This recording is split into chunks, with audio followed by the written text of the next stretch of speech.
تمام تعریفیں اسی اللہ کے لیے سزاوار ہیں جس نے اپنے بندے پر یہ قرآن اتارا اور اس میں کوئی کسر باقی نہ چھوڑی، بلکہ ہر طرح سے ٹھیک ٹھاک رکھا تاکہ اپنے پاس کی سخت سزا سے ہوشیار کر دے، اور ایمان لانے اور نیک عمل کرنے والوں کو خوشخبریاں سنا دے کہ ان کے لیے بہترین بدلہ ہے جس میں وہ ہمیشہ ہمیشہ رہیں گے۔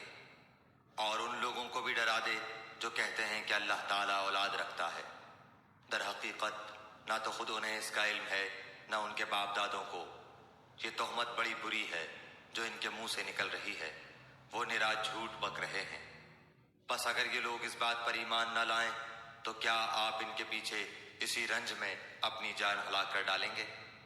روئے زمین پر جو کچھ ہے ہم نے اسے زمین کی رونق کا باعث بنایا ہے کہ ہم انہیں آزما لیں کہ ان میں سے کون نیک اعمال والا ہے۔ اس پر جو کچھ ہے ہم اسے ایک ہموار صاف میدان کر ڈالنے والے ہیں۔ کیا تو اپنے خیال میں غار اور کتبے والوں کو ہماری نشانیوں میں سے کوئی بہت عجیب نشانی سمجھ رہا ہے؟ ان چند نوجوانوں نے جب غار میں پناہ لی تو دعا کی کہ اے ہمارے پروردگار، ہمیں اپنے پاس سے رحمت عطا فرما اور ہمارے کام میں ہمارے لیے راہیابی کو آسان کر دے۔ بس ہم نے ان کے کانوں پر گنتی کے کئی سال تک اسی غار میں پردے ڈال دیے۔ پھر ہم نے انہیں اٹھا کھڑا کیا کہ ہم یہ معلوم کر لیں کہ دونوں گروہ میں سے اس انتہائی مدت کو جو انہوں نے گزاری کس نے زیادہ یاد رکھی ہے۔ ہم ان کا صحیح واقعہ تیرے سامنے بیان فرما رہے ہیں۔ یہ چند نوجوان اپنے رب پر ایمان لائے تھے اور ہم نے ان کی ہدایت میں ترقی دی تھی۔ ہم نے ان کے دل مضبوط کر دیے تھے، جبکہ یہ اٹھ کھڑے ہوئے اور کہنے لگے کہ ہمارا پروردگار تو وہی ہے جو آسمان و زمین کا پروردگار ہے، ناممکن ہے کہ ہم اس کے سوا کسی اور معبود کو پکاریں۔ اگر ایسا کیا تو ہم نے نہایت ہی غلط بات کہی۔ یہ ہے ہماری قوم جس نے اس کے سوا اور معبود بنا رکھے ہیں۔ ان کی خدائی کی یہ کوئی صاف دلیل کیوں پیش نہیں کرتے؟ اللہ پر جھوٹ افطرا باندھنے والے سے زیادہ ظالم کون ہے؟ جبکہ تم ان سے اور اللہ کے سوا ان کے اور معبودوں سے کنارہ کش ہو گئے تو اب تم کسی غار میں جا بیٹھو۔ تمہارا رب تم پر اپنی رحمت پھیلا دے گا اور تمہارے لیے تمہارے کام میں سہولت مہیا کر دے گا۔ آپ دیکھیں گے کہ آفتاب بوقت طلوع ان کے غار سے دائیں جانب کو جھک جاتا ہے اور بوقت غروب ان کے بائیں جانب کترا جاتا ہے، اور وہ اس غار کی کشادہ جگہ میں ہے۔ یہ اللہ کی نشانیوں میں سے ہے۔ اللہ تعالیٰ جس کی رہبری فرمائے وہ راہ راست پر ہے، اور جسے وہ گمراہ کر دے ناممکن ہے کہ آپ اس کا کوئی کارساز اور رہنما پا سکیں۔ آپ خیال کرتے کہ وہ بیدار ہیں، حالانکہ وہ سوئے ہوئے تھے۔ خود ہم ہی انہیں دائیں بائیں کروٹیں دلایا کرتے تھے۔ ان کا کتا بھی چوکھٹ پر اپنے ہاتھ پھیلائے ہوئے تھا۔ اگر آپ جھانک کر انہیں دیکھنا چاہتے تو ضرور الٹے پاؤں بھاگ کھڑے ہوتے اور ان کے روب سے آپ پر دہشت چھا جاتی۔ اسی طرح ہم نے انہیں جگا کر اٹھا دیا کہ آپس میں پوچھ گچھ کر لیں۔ ایک کہنے والے نے کہا کہ کیوں بھائی تم کتنی دیر ٹھہرے رہے؟ انہوں نے جواب دیا کہ ایک دن یا ایک دن سے بھی کم۔ کہنے لگے کہ تمہارے ٹھہرے رہنے کا بخوبی علم اللہ تعالیٰ ہی کو ہے۔ اب تو تم اپنے میں سے کسی کو اپنی یہ چاندی دے کر شہر بھیجو، وہ خوب دیکھ بھال لے کہ شہر کا کون سا کھانا پاکیزہ تر ہے، پھر اسی میں سے تمہارے کھانے کے لیے لے آئے، اور وہ بہت احتیاط اور نرمی برتے اور کسی کو تمہاری خبر نہ ہونے دے۔ اگر یہ کافر تم پر غلبہ پالیں تو تمہیں سنسار کر دیں گے یا تمہیں پھر اپنے دین میں لوٹا لیں گے، اور پھر تم کبھی بھی کامیاب نہ ہو سکو گے۔ ہم نے اس طرح لوگوں کو ان کے حال سے آگاہ کر دیا کہ وہ جان لیں کہ اللہ کا وعدہ بالکل سچا ہے اور قیامت میں کوئی شک و شبہ نہیں۔ جبکہ وہ اپنے امر میں آپس میں اختلاف کر رہے تھے، کہنے لگے ان کے غار پر ایک عمارت بنا لو، ان کا رب ہی ان کے حال کا زیادہ عالم ہے۔ جن لوگوں نے ان کے بارے میں غلبہ پایا وہ کہنے لگے کہ ہم تو ان کے آس پاس مسجد بنا لیں گے۔ کچھ لوگ تو کہیں گے کہ اصحاب کہف 3 تھے اور چوتھا ان کا کتا تھا، کچھ کہیں گے کہ 5 تھے اور چھٹا ان کا کتا تھا۔ غیب کی باتوں میں اٹکل کے تیر تکے چلاتے ہیں۔ کچھ کہیں گے کہ وہ 7 ہیں، 8واں ان کا کتا ہے۔ آپ کہہ دیجئے کہ میرا پروردگار ان کی تعداد کو بخوبی جاننے والا ہے، انہیں بہت ہی کم لوگ جانتے ہیں۔ بس آپ ان کے مقدمے میں صرف سرسری گفتگو ہی کریں اور ان میں سے کسی سے ان کے بارے میں پوچھ گچھ بھی نہ کریں۔ اور ہرگز ہرگز کسی کام پر یوں نہ کہنا کہ میں اسے کل کروں گا، مگر ساتھ ہی انشاءاللہ کہہ لینا۔ اور جب بھی بھولے اپنے پروردگار کی یاد کر لیا کرنا، اور کہتے رہنا کہ مجھے پوری امید ہے کہ میرا رب مجھے اس سے بھی زیادہ ہدایت کے قریب کی بات کی رہبری کرے۔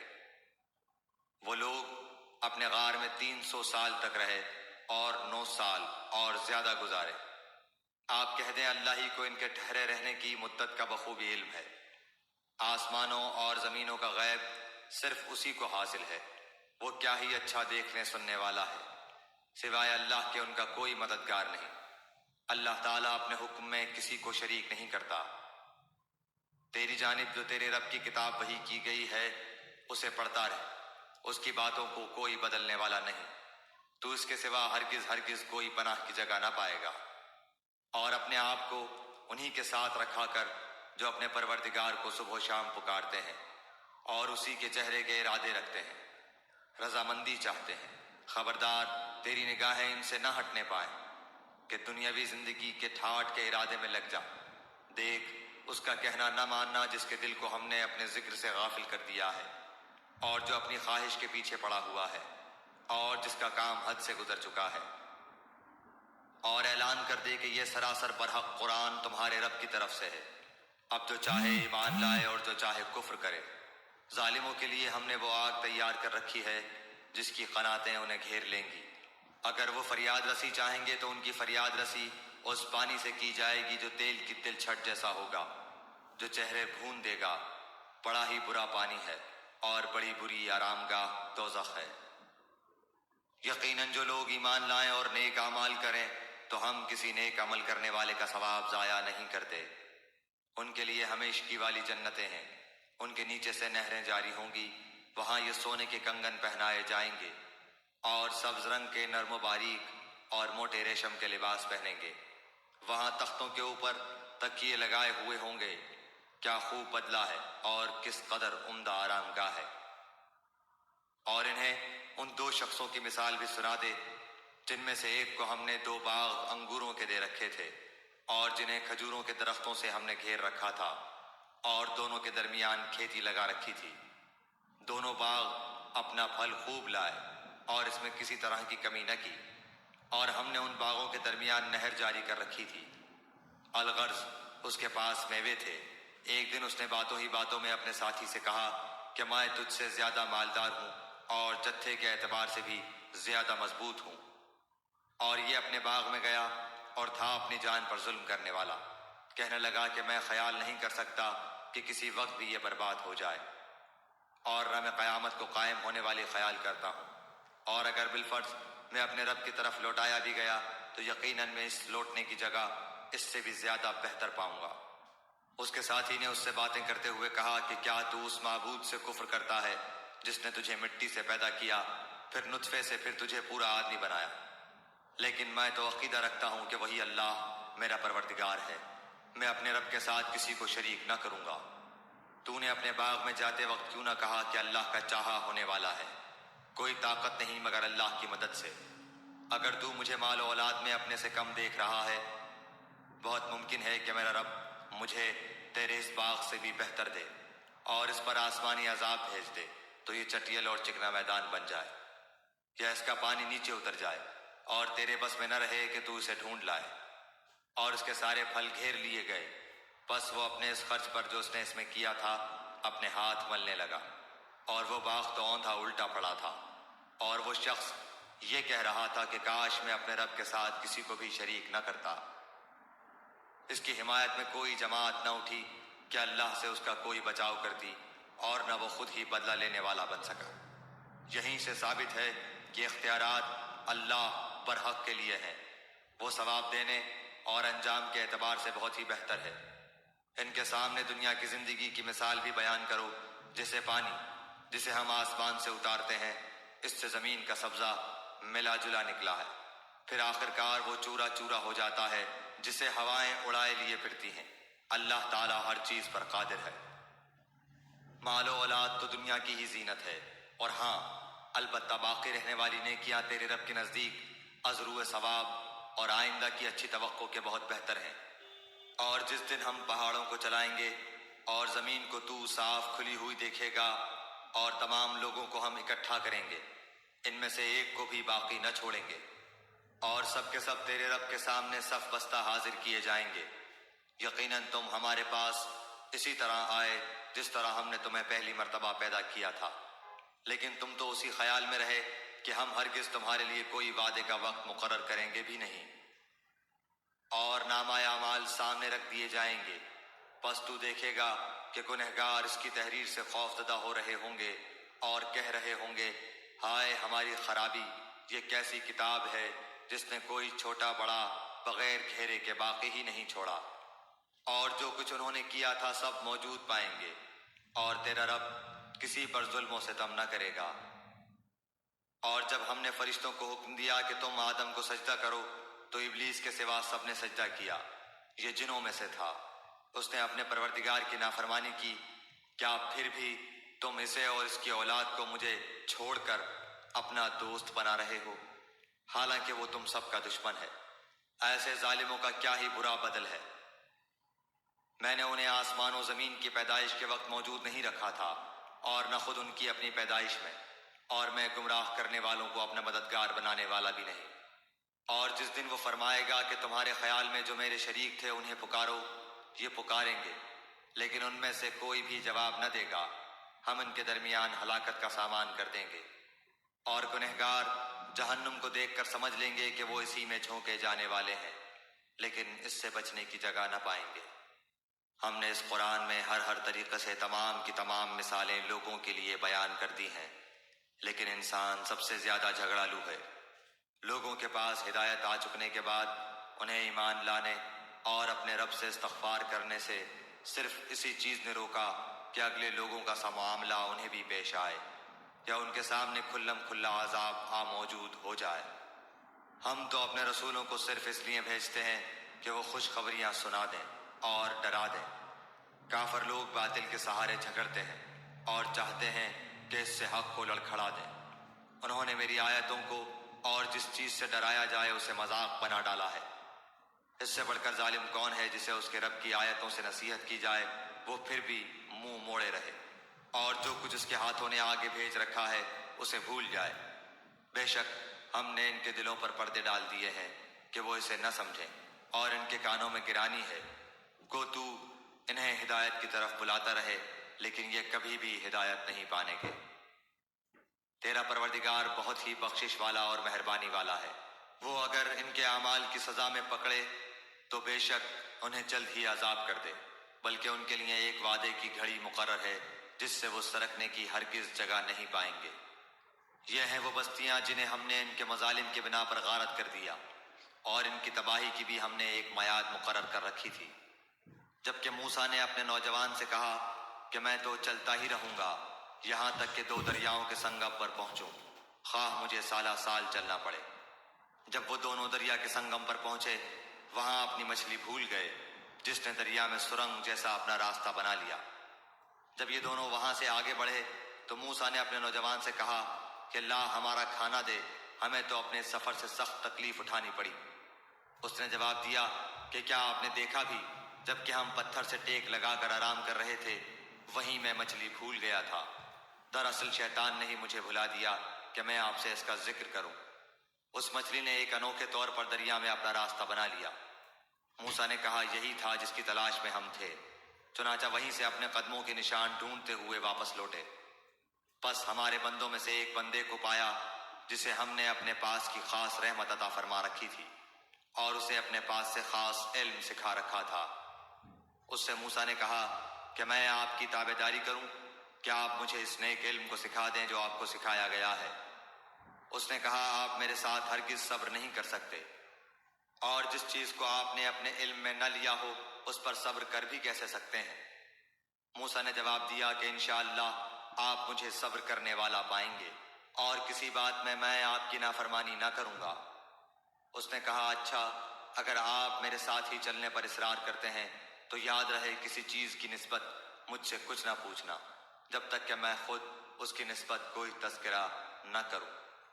پھر وہ دونوں چلے یہاں تک کہ ایک کشتی میں سوار ہوئے تو اس نے کشتی کے تختے توڑ دیے۔ موسیٰ نے کہا کیا آپ اسے توڑ رہے ہیں تاکہ کشتی والوں کو ڈبو دیں، یہ تو آپ نے بڑی خطرناک بات کر دی۔ اس نے جواب دیا کہ میں نے تو پہلے ہی تجھ سے کہہ دیا تھا کہ تو میرے ساتھ ہرگز صبر نہ کر سکے گا۔ موسیٰ نے جواب دیا کہ میری بھول پر مجھے نہ پکڑیے اور مجھے اپنے کام میں تنگی میں نہ ڈالیے۔ پھر دونوں چلے یہاں تک کہ ایک لڑکے کو پایا، اس نے اسے مار ڈالا۔ موسیٰ نے کہا کہ کیا آپ نے ایک پاک جان کو بغیر کسی جان کے عوض مار ڈالا؟ بے شک آپ نے تو بڑی ناپسندیدہ حرکت کی۔ وہ کہنے لگے کہ میں نے تم سے نہیں کہا تھا کہ تم میرے ہمراہ رہ کر ہرگز صبر نہیں کر سکتے؟ موسیٰ علیہ السلام نے جواب دیا، اگر اب اس کے بعد میں آپ سے کسی چیز کے بارے میں سوال کروں تو بے شک آپ مجھے اپنے ساتھ نہ رکھنا، یقیناً آپ میری طرف سے حد عذر کو پہنچ چکے۔ پھر دونوں چلے ایک گاؤں والوں کے پاس آ کر ان سے کھانا طلب کیا تو انہوں نے ان کی مہمانداری سے صاف انکار کر دیا۔ دونوں نے وہاں ایک دیوار پائی جو گرا ہی چاہتی تھی، اس نے اسے ٹھیک اور درست کر دیا۔ موسیٰ علیہ السلام کہنے لگے، اگر آپ چاہتے تو اس پر اجرت لے لیتے۔ اس نے کہا، بس یہ جدائی ہے میرے اور تیرے درمیان، اب میں تجھے ان باتوں کی اصلیت بھی بتا دوں گا جس پر تجھ سے صبر نہ ہو سکا۔ کشتی تو چند مسکینوں کی تھی جو دریا میں کام کاج کرتے تھے۔ میں نے اس میں کچھ توڑ پھوڑ کرنے کا ارادہ کر لیا کیونکہ ان کے آگے ایک بادشاہ تھا جو ہر ایک صحیح سالم کشتی کو جبراً ضبط کر لیتا تھا، اور اس لڑکے کے ماں باپ ایمان والے تھے۔ ہمیں خوف ہوا کہ کہیں یہ انہیں اپنی سرکشی اور کفر سے عاجز و پریشان نہ کر دے، اس لیے ہم نے چاہا کہ انہیں ان کا پروردگار اس کے بدلے اس سے بہتر پاکیزگی والا اور اس سے زیادہ محبت اور پیار والا بچہ عنایت فرمائے۔ دیوار کا قصہ یہ ہے کہ اس شہر میں 2 یتیم بچے ہیں جن کا خزانہ ان کی اس دیوار کے نیچے دفن ہے۔ ان کا باپ بڑا نیک شخص تھا، تو تیرے رب کی چاہت تھی کہ یہ دونوں یتیم اپنی جوانی کی عمر میں آ کر اپنا یہ خزانہ تیرے رب کی مہربانی اور رحمت سے نکال لیں۔ میں نے اپنی رائے سے کوئی کام نہیں کیا، یہ تھی اصل حقیقت ان واقعات کی جن پر آپ سے صبر نہ ہو سکا۔ آپ سے ذوالقرنین کا واقعہ یہ لوگ دریافت کر رہے ہیں، آپ کہہ دیجئے کہ میں ان کا تھوڑا سا حال تمہیں پڑھ کر سناتا ہوں۔ ہم نے اسے زمین میں قوت عطا فرمائی تھی اور اسے ہر چیز کے سامان بھی عنایت کر دیے تھے۔ وہ ایک راہ کے پیچھے لگا یہاں تک کہ سورج ڈوبنے کی جگہ پہنچ گیا اور اسے ایک دلدل کے چشمے میں غروب ہوتا ہوا پایا، اور اس چشمے کے پاس ایک قوم کو بھی پایا۔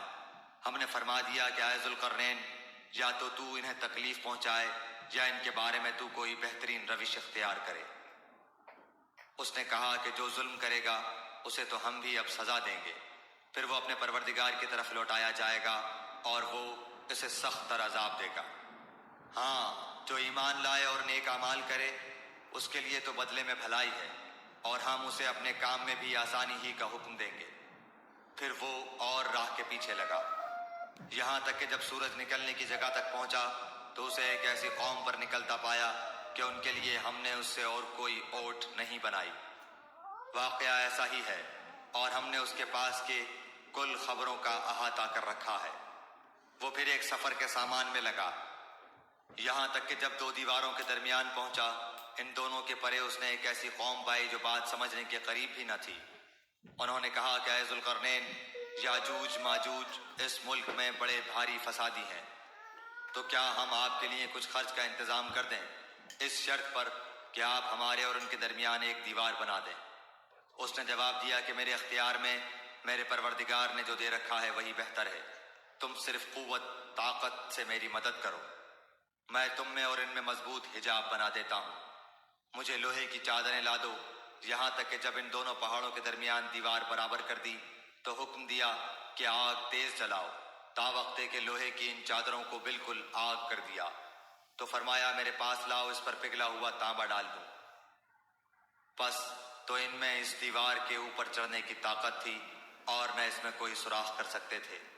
کہا یہ صرف میرے رب کی مہربانی ہے، ہاں جب میرے رب کا وعدہ آئے گا تو اسے زمین بوس کر دے گا، بے شک میرے رب کا وعدہ سچا اور حق ہے۔ اس دن ہم انہیں آپس میں ایک دوسرے میں گڈمڈ ہوتے ہوئے چھوڑ دیں گے اور سور پھونک دیا جائے گا، پس سب کو اکٹھا کر کے ہم جمع کر لیں گے۔ اس دن ہم جہنم کو بھی کافروں کے سامنے لا کھڑا کر دیں گے جن کی آنکھیں میری یاد سے پردے میں تھی اور امر حق سن بھی نہیں سکتے تھے۔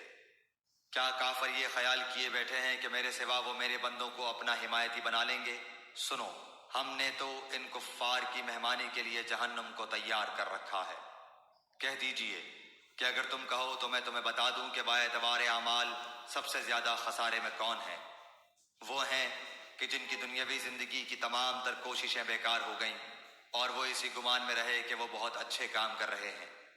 یہی وہ لوگ ہیں جنہوں نے اپنے پروردگار کی آیتوں اور اس کی ملاقات سے کفر کیا، اس لیے ان کے اعمال غارت ہو گئے۔ بس قیامت کے دن ہم ان کا کوئی وزن قائم نہ کریں گے۔